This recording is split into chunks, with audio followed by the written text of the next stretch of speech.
Hi friend, welcome to our YouTube channel. दोस्तों, आज संविधान के कुछ महत्वपूर्ण टॉपिक्स लेके आया हूँ। जैसे कि संविधान के जो महत्वपूर्ण भाग हैं जिनसे रिलेटेड क्वेश्चन एग्जाम में हर बार आते हैं, और अनुसूचियाँ लेके आया हूँ जिनसे क्वेश्चन मैक्सिमली पूछे ही जाते हैं हर एग्ज़ाम में। 3-4 क्वेश्चन आपके इससे आ ही जाते हैं। वो चाहे आपका यूपी ट्रिपल एसटी का एग्ज़ाम हो, यूपी बीएसटी का एग्ज़ाम हो, एसएससी हो, बीपीएससी हो, टेट हो, सीटेट हो, टीजीटी, पीजीटी, मतलब सारे तरह के एग्ज़ाम जो भी वनडे एग्ज़ाम होते हैं या सारे एग्ज़ाम में आपके क्वेश्चन सॉरी आने ही आने हैं पॉलिटी से।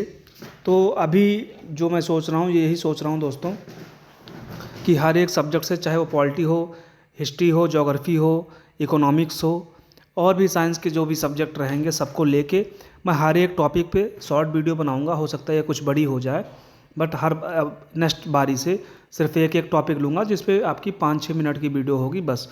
लेकिन उसके बाद आपको कुछ भी और देखने की ज़रूरत नहीं होगी, ना ही कोई बुक देखने की ज़रूरत होगी। सिर्फ आप वीडियो देखिए, कंटेंट आप देखिए, वही आपके लिए सफिशिएंट रहेगा। तो इसमें अभी ये शुरुआत है दोस्तों, तो अभी थोड़ा सा मैंने बनाने की कोशिश की है वीडियो। तो आप लोग प्लीज़ लाइक कीजिएगा, सब्सक्राइब कीजिएगा चैनल को। तो आइए देखते हैं, सबसे पहले महत्वपूर्ण भाग देख लेते हैं। तो दोस्तों, ये महत्वपूर्ण भाग हैं जो अधिकतर एग्जाम में पूछे जाते हैं। उन भागों को मैं नहीं बता रहा हूँ जिनसे क्वेश्चन नहीं बनते हैं, और यही यूजेज में भी हैं, क्योंकि सबसे ज़्यादा मैक्सिमम यही एग्जाम में पूछे जाते हैं। वो मैं बताऊँगा भी आपको। तो सबसे पहले बात करते हैं भाग 1 की।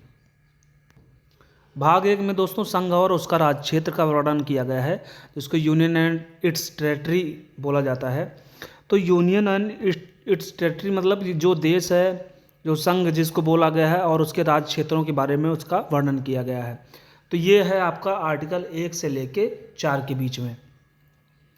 ठीक है, तो भाग तो यहीं से शुरुआत होती है संविधान के, और अनुसूची की भी शुरुआत जो होगी, आपकी पहली अनुसूची, वो भी यहीं से ही होगी, संघ एवं उसके राज्य क्षेत्र। ठीक है दोस्तों, तो याद रखिएगा इसको। भाग 2 जो है आपका, ये इसके अंतर्गत नागरिकता आपकी आती है। भाग 2 है ये सिटीजनशिप, जो कि अनुच्छेद 5 से लेके और 11 तक वर्णित है। ठीक है, तीसरा आपका जो भाग आता है बहुत ही ज़्यादा महत्वपूर्ण, भाग 3, भाग 4A बहुत ही महत्वपूर्ण है। भाग 3 में आपके मूल अधिकार है, जो कि आर्टिकल 12 से लेके 35 तक है आपका। फंडामेंटल राइट्स आपके बहुत इंपॉर्टेंट हैं, इनसे डायरेक्टली क्वेश्चन इनके आर्टिकल से बनते हैं। नेक्स्ट आपका भाग 4 है राज्य के नीति निर्देशक तत्व, DPSP जिसको बोलते हैं। ठीक है, ये आर्टिकल 36 से लेके 51 तक है आपका। यहाँ से भी डायरेक्ट अनुच्छेद से क्वेश्चन बनते हैं, और इन सब टॉपिकों पे फंडामेंटल राइट हो गया, DPSP हो गया, मूल कर्तव्य आपके, फंडामेंटल ड्यूटीज़ हो गए, और भी जो है केंद्र राज्य संबंध हो गए। इन पे मैं अलग से एक एक टॉपिक पे एक एक वीडियो बनाऊंगा 5 मिनट की, जिससे आपको पूरी क्लैरिटी आ जाए। और पहले भी मैंने महत्वपूर्ण अनुच्छेदों की बना रखी है एक वीडियो, बट इनके पे सेपरेट बनाऊंगा, वो कम टाइम की रहेगी, जिससे आपको देखने में भी सही रहेगा, मुझे बनाने में भी, और डिटेल में जाएंगे उसमें। ठीक है, तो ये आपके हो गए मूल अधिकार आपका 12 से 35 तक। भाग 4 हो गया DPSP आपका 36 से 51 तक, और भाग 4 में ही संशोधन करके भाग 4A बनाया गया है, फंडामेंटल ड्यूटीज, मूल कर्तव्य, जिसको आर्टिकल नंबर 51A का नाम दिया गया है। आर्टिकल 51A में आपका मूल कर्तव्य है। ठीक है दोस्तों, तो जो भी जितने भी मूल कर्तव्य हैं आपके 11 हो गए, या कौन सा मूल कर्तव्य कब जोड़ा गया था, कितने मूल संविधान में थे, तो ये जब मैं स्पेशल वीडियो बनाऊंगा इस पर एक एक टॉपिक पे, तो उसको आपको बताऊंगा। और दोस्तों, इनसे डेफिनेटली क्वेश्चन आते हैं, ये आपके बिल्कुल हॉट टॉपिक हैं। मूल अधिकार, DPSP तो बहुत ही इंपॉर्टेंट है। फिर भाग 5 में आते हैं दोस्तों, तो इसको मैंने डिवाइड कर दिया है पार्ट्स में, क्योंकि ये महत्वपूर्ण हैं, कभी कभी पूछ लिए जाते हैं। तो वैसे भाग 5 में आपका संघ आता है, भाग 6 में राज्य आता है। ठीक है, तो उनकी आगे चर्चा करेंगे हम, पहले भाग 5 देखते हैं। तो संघ के अंदर में कार्यकारी शक्ति इसकी जो आती है आर्टिकल 52 से लेकर 78 तक। अब 52 में इसमें राष्ट्रपति आ गया, और भी राष्ट्रपति की शक्तियाँ आ गई, राष्ट्रपति का निर्वाचन आ गया, राष्ट्रपति का शपथ आ गया, और विशेषाधिकार आ गया, और उसके निर्वाचन में विवाद की स्थिति आ गई, और क्षमादान आ गया 72 में। तो मतलब इस तरह से कई सारे इसमें बना के 52 से लेके 78 तक आपका कार्यकारी शक्ति है। उसके बाद आपका संसद है इसमें 79 से 122 तक। 79 में आपका संसद है, 80 में आपका राज्यसभा है, 81 में लोकसभा है। ऐसे मतलब ये डिटेल में आपको मैं बताऊंगा जो महत्वपूर्ण आर्टिकल हैं। इसकी मैंने पहले भी एक वीडियो डाली है बट उसको एक शॉर्ट फॉर्म में मैं डालूंगा, वीडियो काफ़ी लंबी हो गई थी। तो दोस्तों इसको बनाऊंगा मैं अच्छे से। आज आपको सिर्फ भाग और अनुसूची के बारे में एक ओवरव्यू दे रहा हूँ। राष्ट्रपति की विधायी शक्तियाँ हैं आपकी आर्टिकल 123 में। केंद्रीय न्यायपालिका आपकी है सुप्रीम कोर्ट वगैरह 124 से 147 के बीच में। और कैग को दोस्तों मैंने इसीलिए अलग से डिनोट किया है। कैग आपका आर्टिकल 148 में है, 148 में, जिसको भारत के नियंत्रक एवं महालेखा परीक्षक कहते हैं। ये बहुत ही इंपॉर्टेंट क्वेश्चन है, ये अधिकतर एग्जाम में पूछा जाता है, आपको अधिकतर एग्जाम में मिल जाएगा। कैग किस अनुच्छेद में है, ठीक है दोस्तों। तो ये रहा आपका जो है भाग 5 तक का। अब नेक्स्ट आते हैं भाग 6 की बात करें। भाग 6 में राज्य है, सेम आर्टिकल 152 से लेकर 237 तक। भाग 7 में जो है आपका, भाग 7 जो है ये आपका निश्चित कर दिया गया था 7th अमेंडमेंट के तहत, जो आपका 7वां संविधान संशोधन 1956 के तहत भाग 7 को हटा दिया गया था, ठीक है दोस्तों। तो ये निश्चित है इसको इसलिए मैंने डाल दिया है कि सिर्फ यही एक भाग है जो कि आपका निश्चित है उतने भाग में, इसलिए इसको डाला क्योंकि कई बार एग्जाम में पूछ लेता है कौन से भाग को निश्चित कर दिया गया था, ठीक है। अब भाग 8 में आपका केंद्र शासित प्रदेश है, जो आर्टिकल 239 से 242 के बीच में है। अब यहाँ पे जो इम्पोर्टेंट है ये है भाग 9 से लेके भाग 9B तक। भाग 9 में जो है आपका पंचायत है, आर्टिकल 243 से 243 हो। भाग 9th में नगर पालिकाएँ हैं, 243B से 243 जडजी। भाग 9th B में सहकारी समितियाँ हैं, आर्टिकल 243 जडएस से 243 जडटी तक। तो दोस्तों ये आपके हो गए भाग 9th के पार्ट, और ये बहुत ही महत्वपूर्ण है, इनसे हर एग्जाम में क्वेश्चन पूछा जाता है, इसको आप ध्यान रखिएगा। दूसरा भाग 10 में आपका अनुसूचित और जनजातीय क्षेत्र आता है, आर्टिकल 244 से 244 है। भाग 11 बहुत ही इंपॉर्टेंट है, केंद्र राज्य संबंध। डायरेक्ट क्वेश्चन यहाँ से बनते हैं, केंद्र राज्य संबंध में जो है किस भाग में है। तो दोस्तों ये आर्टिकल 245 से 263 तक लिया जाता है। केंद्र और राज्य संबंध भाग 11 में है आपके। 1 और 1 11, यहाँ से आप याद कर सकते हैं, 1 और 1 मिलके 11 बनते हैं। तो 1 और 1 मतलब केंद्र की अलग सरकार और राज्य की अलग सरकार, ये दोनों एक मिलके एक संबंध बनाते हैं। तो यहाँ से आप याद कर सकते हैं। भाग 15 में चुनाव है, ये भी इम्पोर्टेंट है। चुनाव का जो आर्टिकल है वो आर्टिकल 324 से 329A तक है। भाग 17 में भाषा है आपकी, जो कि इसमें सारी भाषाओं का उल्लेख है, जो क्षेत्रीय भाषा है, आधिकारिक भाषा क्या है, न्यायालय में कौन सी भाषा का यूज कर सकते हैं हम। तो ये आर्टिकल 343 से 351 तक है। इसके बाद आपका ये दोनों इम्पॉर्टेंट हैं नीचे के, भाग 18 और भाग 20। भाग 18 में आपका आपातकाल है, इसमें आर्टिकल 352 से 360 तक है। 352 365 352 हो गया आपका, ठीक है, 360 हो गया। तो इस हिसाब से इसमें आपका राष्ट्रीय आपातकाल है, राष्ट्रपति शासन है, और अद्वितीय आपातकाल है। इन तीनों का वर्णन किया गया है। नेक्स्ट आपका भाग 20 है, संविधान संशोधन, जो कि आर्टिकल 368 के तहत किया जाता है। तो ये हो गए इम्पोर्टेंट भाग हो गए संविधान के। इसके अलावा आपको कुछ नहीं पढ़ना है, ये बिल्कुल आप रटे रहिए। अब चलते हैं अनुसूचियों पे दोस्तों अब बात करते हैं संविधान के सभी अनुसूचियों की।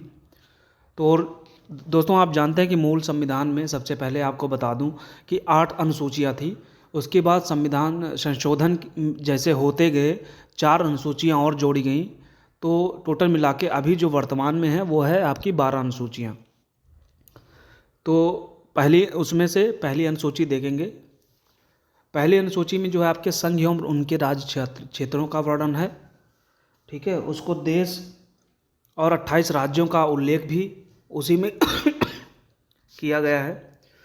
तो पहले अनुसूची में आपके, जैसे कि आपने देखा होगा, संविधान के भाग फर्स्ट में संघ एवं राज्य क्षेत्र का उल्लेख है, सेम एज इट इज इधर है। पहली अनुसूची में आपका वही उल्लेख है। दूसरी अनुसूची में वेतन भत्ते और पेंशन की बात की गई है। तो आप जानते हैं कि दूसरा, इस आपको ट्रिक भी बताऊंगा कैसे याद रखनी है। तो दूसरी अनुसूची मतलब आप इसको कह सकते हैं नंबर 2 का पैसा। तो आदमी कहता है जैसे नंबर 2 का पैसा आ रहा है उनके पास, तो पैसा मतलब यहाँ वेतन से ले लेना आप, कि दूसरी अनुसूची में वेतन। तो इसको आप याद करना, नंबर 2 का पैसा आता है, इसलिए दूसरी अनुसूची में वेतन है। तो वेतन भत्ते और पेंशन दूसरी अनुसूची में है। तीसरी अनुसूची की बात करेंगे तो तीसरी अनुसूची में शपथ संबंधित उल्लेख है। तो इसको कैसे याद करेंगे? तीसरी अनुसूची को आप रिलेट कीजिएगा 3 तलाक से। जैसे आदमी कहता है 3 तलाक, तो वो एक शपथ के तौर पे उसको लीजिएगा। तो तीसरी अनुसूची में आपका शपथ संबंधित उल्लेख है। चौथी अनुसूची की बात करते हैं तो इसमें राज्यसभा की सीटों का उल्लेख है।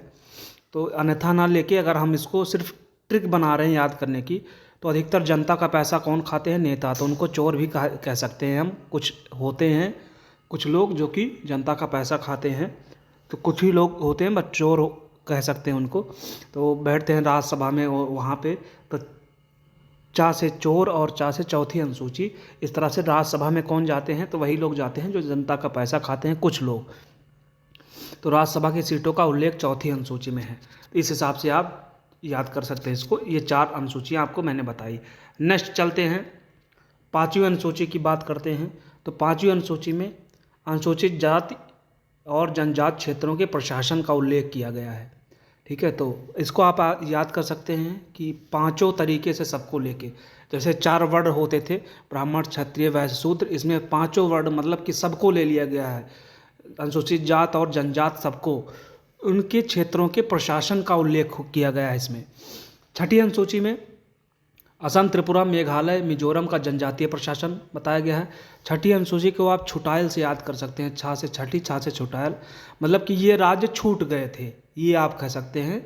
असम, त्रिपुरा, मेघालय, मिजोरम का जनजातीय प्रशासन, तो ये छूट गए थे, तो इनको फिर इनका प्रशासन का उल्लेख 6ठी अनुसूची में किया गया है।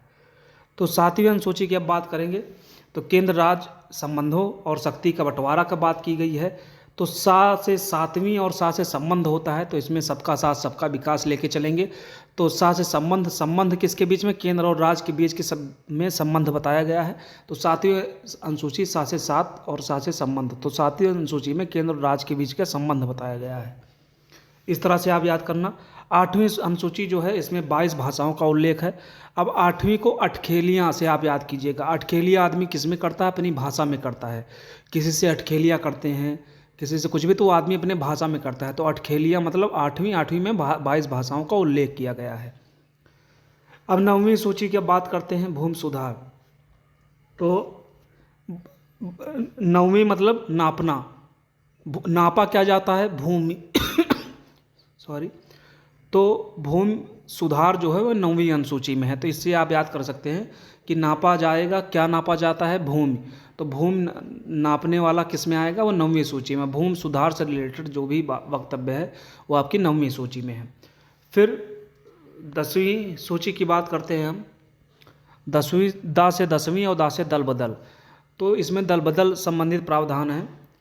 तो 10वीं सूची में आपका जो है दल बदल है, इससे आप याद कर सकते हैं।